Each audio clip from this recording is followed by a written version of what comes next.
Tunaendelea na semina yetu ya unabii wa mwisho wa dunia, na leo tutaangalia somo muhimu sana ambalo watu wengi hawalijui somo la jinsi hiyo, na somo hilo linapatikana katika kitabu cha waraka wa pili wa Wathesalonike. Waraka wa pili wa Wathesalonike, tutaangalia pale kwenye huo mlango wa pili. Waraka wa pili wa Wathesalonike mlango wa pili, tutasoma mahali hapo vizuri ili tuweze kujua ujumbe wa wakati huu. Waraka wa Wathesalonike, waraka wa pili wa Wathesalonike mlango wa pili, mstari wa kwanza na kuendelea hapo chini.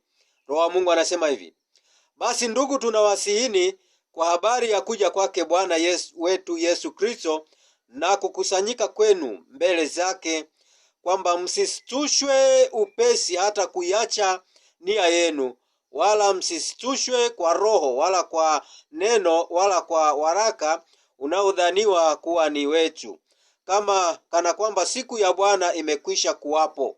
Mtu awaye yote asiwadanganye kwa njia yoyote, maana haiji usipokuja kwanza ule ukengevu. Angalia maneno hayo. Siku ya Bwana haiji usipokuja kwanza ule ukengeufu, akafunuliwa yule mtu wa kuasi, mwana wa uharibifu, yule mpingamizi, ajiinuaye nafsi yake juu ya kila kiitwacho Mungu ama kuabudiwa, hata yeye mwenyewe kuketi katika hekalu la Mungu, akijionyesha nafsi yake kana kwamba yeye ndiye Mungu. Je, hamkumbuki ya kwamba wakati nilipokuwapo pamoja nanyi naliwaambia hayo? Na sasa lizuialo mwalijua, yule apate kufunuliwa wakati wake. Maana ile siri ya kuasi hivi sasa inatenda kazi, lakini yuko azuiaye sasa hata atakapoondolewa. Hapo ndipo atakapofunuliwa yule asi, ambaye Bwana Yesu atamuua kwa pumzi ya kinywa chake na kumwangamiza kwa ufunuo wa kuwapo kwake, yule ambaye kuja kwake ni kwa mfano wa kutenda kwake Shetani, kwa uwezo wote na ishara na ajabu za uongo, na katika madanganyo yote na udhalimu kwa hao wanaopotea, kwa sababu hawakubali kuipokea ile kweli wapate kuokolewa. Kwa hiyo Mungu awaletea nguvu ya upotevu wa uamini uongo. Angalia maneno hayo.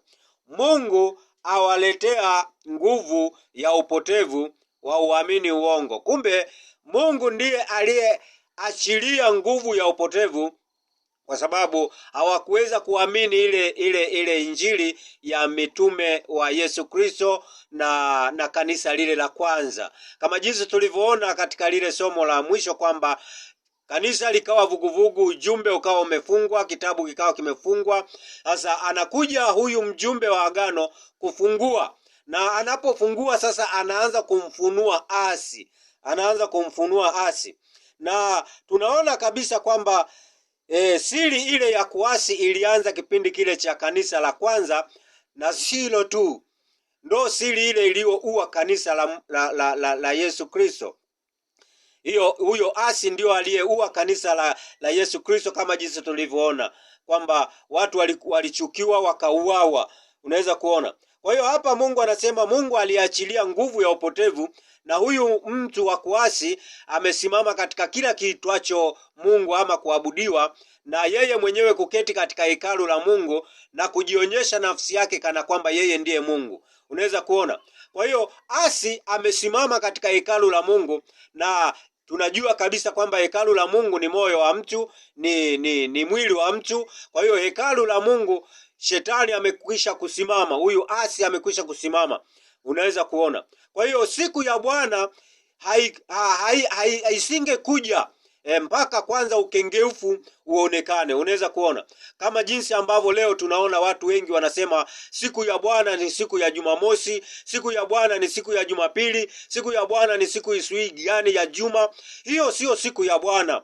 Hiyo ilikuwa ni siku tu, mfano wa siku halisi ya Bwana. Siku ya Bwana ni miaka 1000 ya utawala wa Yesu Kristo hapa duniani. maana kwa Mungu siku moja ni sawa na miaka 1000. Kwa hiyo alipopumzika siku ile, alikuwa amemwachia mwanadamu kutawala hiyo miaka 6000, na sasa imebaki miaka 1000 tu ya utawala wa Yesu Kristo, mbingu na nchi mpya ziweze kufunuliwa. Unaweza kuona. Kwa hiyo huyu asi, unaweza ukajiuliza kwamba ni nani? Asi ni nani? Asi ni roho. Asi ni roho.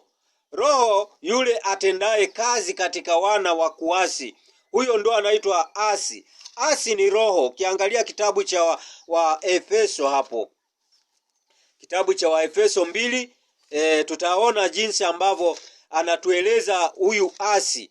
Asi ni roho ambayo inatenda kazi kwa watu. Unaweza kuona Waefeso mlango wa 2, tutaangalia mstari wa 1 na kuendelea hapo. Anasema hivi: nanyi mlikuwa wafu kwa sababu ya makosa na dhambi zenu ambazo mliziendea zamani, kwa kuifuata kawaida ya ulimwengu huu. Angalia hapo, na kumfuata mfalme wa uwezo wa anga, roho yule atendaye kazi sasa katika wana wa kuasi, ambao zamani na sisi sote tulienenda katikati yao katika tamaa za miili yetu, tulipoyatimiza mapenzi ya mwili na ya nia, tukawa kwa tabia yetu watoto wa hasira kama na hao wengine. Unaweza kuona. Kwa hiyo kumbe huyu ndiye roho wa kuasi. Huyu asi ni roho ambaye inaasi sasa maagizo ya Mungu, inafundisha tamaa za mwili, inafundisha mambo ya mwili, na hii inamvaa mtu, kwa sababu roho haiwezi ikawa inatembea peke yake, lazima ikae ndani ya mtu. Unaweza kuona. Kwa hiyo huyu mtu wa kuasi maana yake ni mtu mwenye roho ya uasi, ambayo hiyo roho inaleta mafunuo ya uongo, inaleta mafundisho ya uongo, inaleta habari ambazo sio za ukweli. Unaweza kuona. Kwa hiyo hii roho ndio ilishindana na hilo kanisa la kwanza kabisa la mitume, na hii roho ndio iliouliua lile kanisa la hawa mitume. Unaweza kuona. Kwa hiyo hii roho ya kuasi, hata kipindi cha waraka wa kwanza wa Yohana hapo anatueleza kwamba tuweze kupambanua roho, tuweze kujua kwamba ni ipi roho ya Mungu na roho ya uasi. Waraka wa kwanza wa Yohana mlango wa 4 mstari wa 1 kuendelea, anasema: wapenzi, msiamini kila roho, bali zijaribuni hizo roho kwamba zimetoka kwa Mungu, kwa sababu manabii wengi wa uongo wametokea duniani. Katika hili mwajua roho wa Mungu. Kila roho ikiriyo kwamba Yesu Kristo amekuja katika mwili yatokana na Mungu, na kila roho isiyomkiri Yesu haitokani na Mungu. Na hii ndiyo roho ya mpinga Kristo, ambayo mmesikia kwamba yaja na sasa imekwisha kuwako duniani. Unaweza kuona. Kwa hiyo hii roho ilikuwepo tangu kipindi kile cha mitume. Kipindi cha mitume walivyokuwa wanahubiri habari njema, hii roho ya uasi tayari ikawa imeingia na kushindana na kanisa lile la mitume. Unaweza kuona. Kwa hiyo roho hii ya uasi na hata sasa inaendelea kufanya kazi. Na roho hii ya uasi, ukisoma kitabu cha Yohana mlango wa 3 mstari wa 31 mpaka 34, utaweza kujua kwamba mafundisho yao ni mafundisho ya dunia, ni mafundisho ya utajirisho, na ishara hizi zinazofanyika ni zile ishara za uongo. Ishara za uongo kwamba kila siku yule mtu anaangushwa na mapepo, lakini haponi, lakini hawi huru. Unaweza kuona. Lakini pia watu wanapomsujudia tu yule ibilisi, yule roho wa uasi ambaye yuko kwa mtu, kwa nabii wa uongo au kwa Kristo wa uongo, unaweza kuona kwamba anapata ile nguvu ya kupata mali katika dunia hii. Unaweza kuona mara moja tu namna hii anapata mali. Lakini kitabu cha Luka mlango wa 4 mstari wa 5 mpaka wa 7, hiyo ndo kanuni ya shetani, kwamba mtu yeyote atakapoenda kusujudia tu, akamsujudia huyo roho wa uasi tayari anapata mali, tayari anapata vile vitu ambavyo anavihitaji.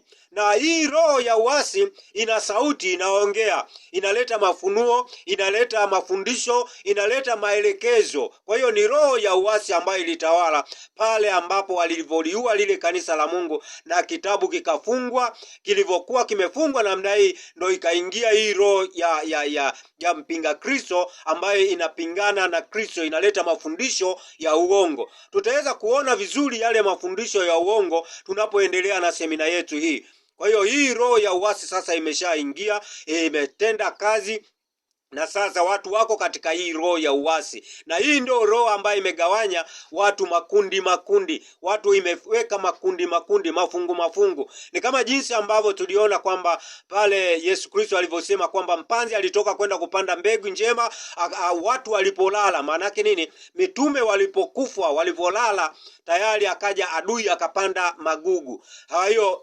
wakatumwa sasa malaika ili kukusanya yale magugu, yafungwe makundi, yafungwe matita, yafungwe madhehebu, yafungwe dini, mila na desturi zao. Kwa hiyo leo shetani wakati wake sasa umeshafika, kama jinsi tulivyosema kwamba mwisho wa dunia umekwisha kufika. Mwisho wa dunia, yani mafundisho yale ya uongo yamekwisha kupita sasa, na sasa inakuja siku ya Bwana, na inapokuja siku ya Bwana inaanza kufunua asi. Na sasa tunafunua asi tuweze kujua kabisa kwamba tayari siku ya Bwana imeshaingia na uasi utaweza kufunuliwa ukaonekana wazi. Na Mungu akupe neema tena uendelee kufuatilia kipindi hichi ili uweze kujua huyu asi mafundisho yake ni yapi, ya uasi ni yapi, na ya kweli ni yapi, ili uweze kuingia katika ufalme wa Mungu. Mungu akubariki sana wewe msikilizaji unayefuatilia kipindi hichi, kwa jina la Bwana Yesu Kristo. Amen.